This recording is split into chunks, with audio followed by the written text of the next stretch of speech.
छात्रों, कल आपने बहुपद के शून्यकों के बारे में अध्ययन किया था। साथ ही साथ बहुपद का मान भी चर के विभिन्न मानों पर ज्ञात करना सीखा था। आज हम उसी पर आधारित कुछ प्रश्नों को हल करेंगे, जिसको हम कहते हैं बहुपदों का शून्यक परीक्षण। शून्यक परीक्षण का मतलब ये होता है कि हमको मान दिए होते हैं और ये बताना होता है कि दिया गया मान बहुपद का शून्यक है अथवा नहीं है, जो कि आपको कल बताया भी गया था।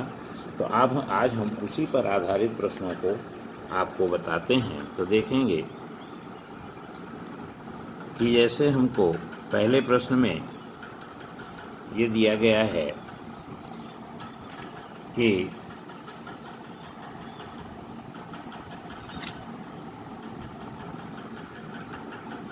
दिया है px बराबर 3x प्लस 1। अब ये दिया है x बराबर -1/3। इसमें यहाँ पर ये मान दिया गया और हमको शून्यक का परीक्षण करना है। पीछे के कल जो आपने सीखा था वहाँ क्या था, ये बताना था कि शून्यक है या नहीं है, या उसका मान ज्ञात करना था। बात वही है, दूसरे शब्दों में जैसे वहाँ था कि शून्यक है या नहीं है, वो भी एक प्रकार का परीक्षण था। यहाँ भी वही चीज़ है। तो यहाँ पर अब ये दिया गया है, तो हम इसमें क्या करेंगे कि बहुपद में x का इसमें हम क्या लेकर चलेंगे कि px बराबर पहले x बराबर -1/3 निकालेंगे, तो ये बराबर आ जाएगा 3 गुणा -1/3 प्लस 1। 3 से 3 कट जाएगा, ये बराबर आ गया -1 प्लस 1 बराबर 0। तो इस प्रकार से ये 0 आ गया। तो इसलिए x बराबर -1/3 बहुपद का शून्यक है। ये हमारा शून्यक परीक्षण होगा। इसी प्रकार से अगला प्रश्न है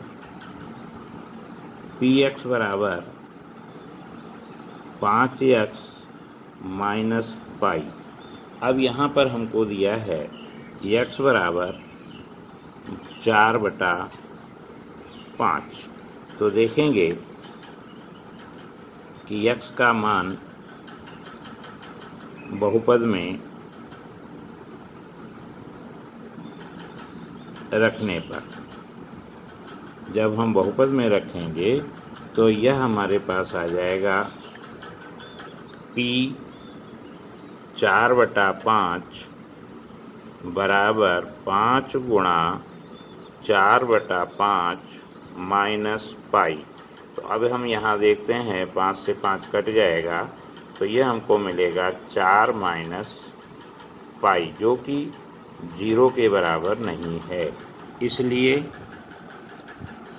x बराबर 4/5 बहुपद का शून्यक नहीं है।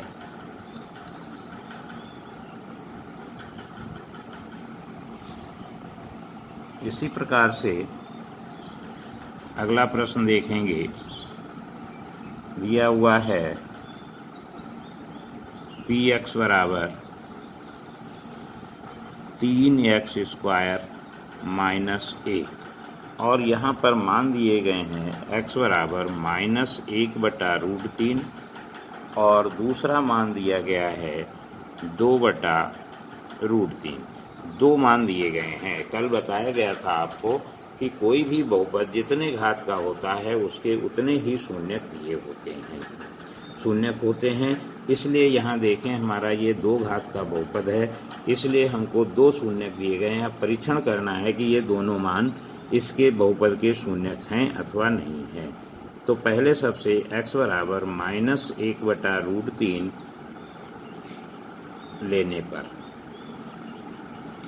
लेने पर बहुपद में रखने पर एक ही बात है। तो p -1/√3 बराबर हो जाएगा 3, ब्रैकेट में आएगा -1/√3 का स्क्वायर और -1। तो देखेंगे 3 गुणा माइनस का वर्ग प्लस हो जाएगा और ये 1/3 -1, अर्थात ये आ गया हमारे पास 3 से 3 कट गया और ये आ गया 1 - 1 बराबर 0।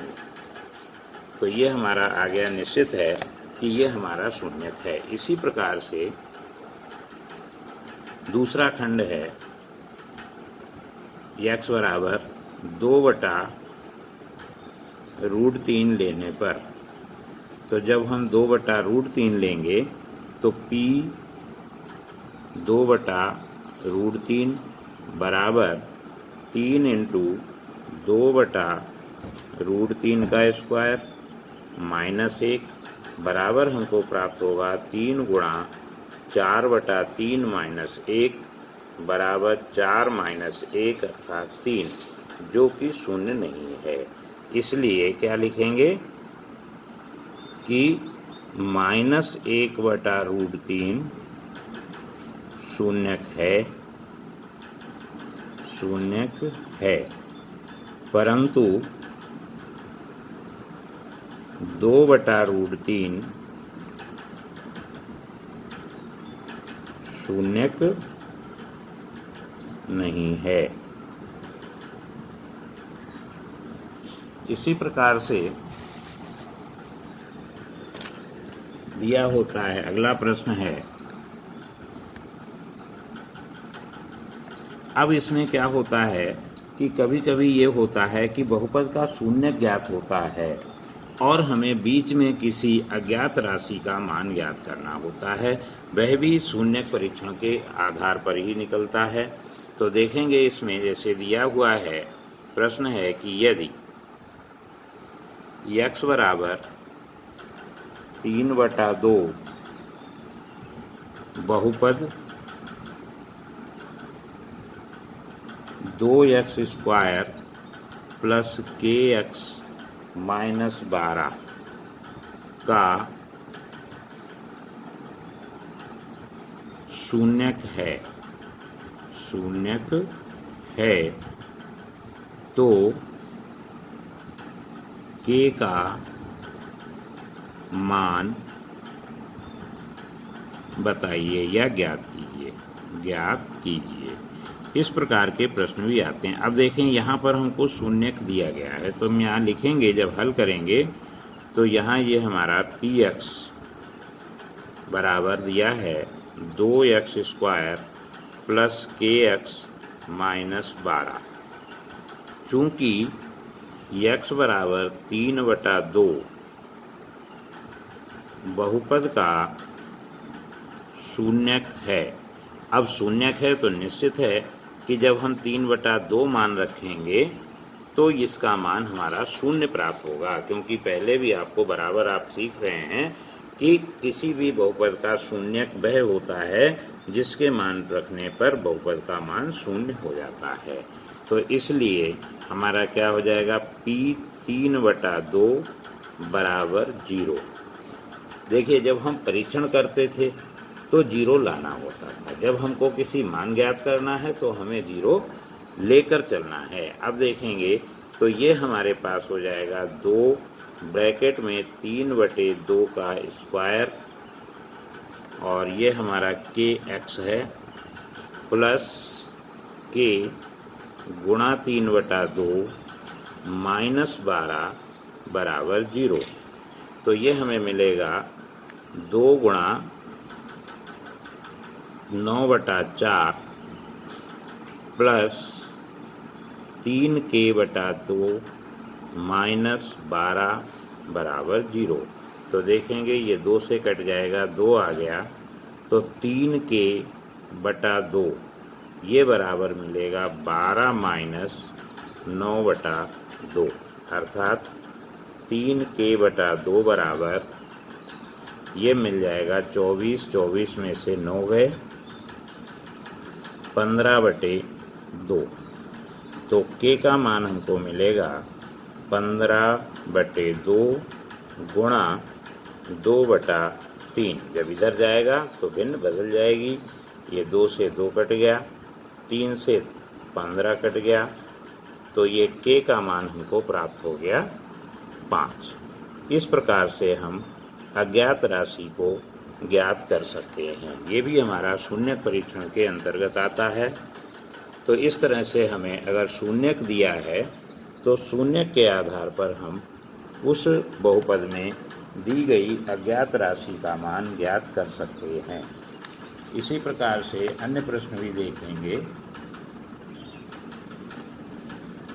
एक प्रश्न और देखें कि आपको दिया हुआ है कि x बराबर 3 तथा x बराबर 0 बहुपद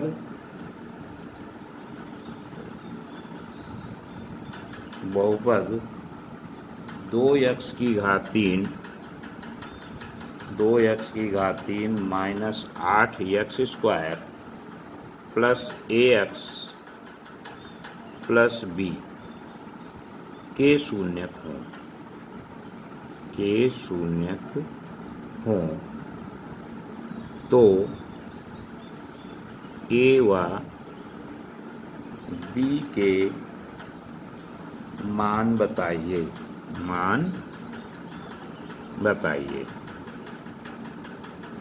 तो अब देखें, यहाँ पर पिछला जो प्रश्न आपका था उसमें क्या था, केवल एक अज्ञात राशि थी और 2 घात का बहुपद था।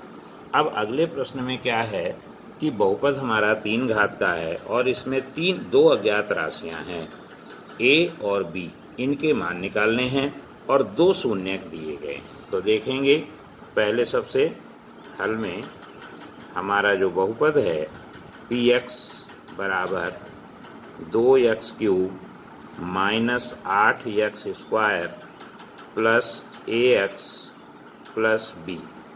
तो इसमें हम यहाँ लिखेंगे, चूंकि x बराबर 3 शून्यक है इसलिए p3 बराबर 0। तो ये हो जाएगा 2 इंटू में 3 की घात 3 माइनस 8 3 की घात 2 प्लस a गुणा 3 प्लस b बराबर 0। तो ये मिल जाएगा, देखें 3 का घात 3 27, 27 दूना 54 minus 9 अट्ठे 72 plus 3a plus b बराबर 0। तो ये हमको 3a प्लस b बराबर 72 में से हम 54 घटा देंगे, कितना बचेगा 18। ये हमारा समीकरण 1 मिल जाएगा। इसी तरह से पुनः x बराबर 0 भी शून्यक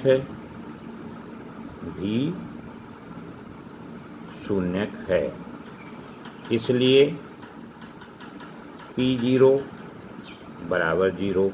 तो देखें जब हम 0 रखेंगे तो आ जाएगा 2 गुणा 0 माइनस 8 गुणा 0 प्लस a गुणा 0 प्लस b बराबर 0। तो देखें ये सभी राशियां हमारी शून्य हो गई, अर्थात हमें b बराबर भी शून्य प्राप्त हो गया। अब ये b का मान शून्य प्राप्त हो गया तो समीकरण 1 में रखने पर, समीकरण 1 में b का मान रखने पर, जब हम b का मान रखेंगे तो हमें समीकरण 1 था हमारा 3a प्लस b बराबर 18। तो 3a प्लस 0 बराबर 18। तो a बराबर हमको मिल जाएगा 18/3, अर्थात 3 × 18 बराबर 6। यहाँ पर हमको a बराबर 6 मिल गया और b बराबर 0 मिल गया। इस तरह से दोनों अज्ञात राशियों के मान प्राप्त हो गए। यहाँ ध्यान देंगे, जैसे यहाँ एक समीकरण प्राप्त हुआ था, यहाँ चूंकि b का मान हमको सीधे मिल गया, अन्यथा अगर कोई और मान दिया होता तो ए और बी में एक अन्य समीकरण भी मिलता और उस समीकरण से हम तब दोनों समीकरणों को हल करते तो ये मान हमको प्राप्त हो जाएंगे। तो इस प्रकार से हम अज्ञात व्यंजक में दिया गया या बहुपद में दी गई अज्ञात राशि उसके शून्य ज्ञात होने पर, अब ध्यान देंगे यदि बहुपद में एक अज्ञात राशि है तो एक शून्यक से ही मान निकल आएगा। यदि बहुपद में दो अज्ञात राशियां हैं तो उसके दो शून्य ज्ञात होने चाहिए। अब दो शून्यक होना, तीन शून्यक होना, चार शून्यक होना, ये बहुपद की घात पर निर्भर करता है। तो इस प्रकार से आपने ये सीखा। इसके लिए गृह कार्य आपको दिया जाएगा। इसी प्रकार के आप लोगों ने पुस्तक भी खरीदी होगी। अपनी पुस्तक में बहुपद के अध्याय में जो एक्सरसाइज दी गई हो उस एक्सरसाइज के प्रश्नों को आप हल करेंगे इसी प्रकार से। धन्यवाद।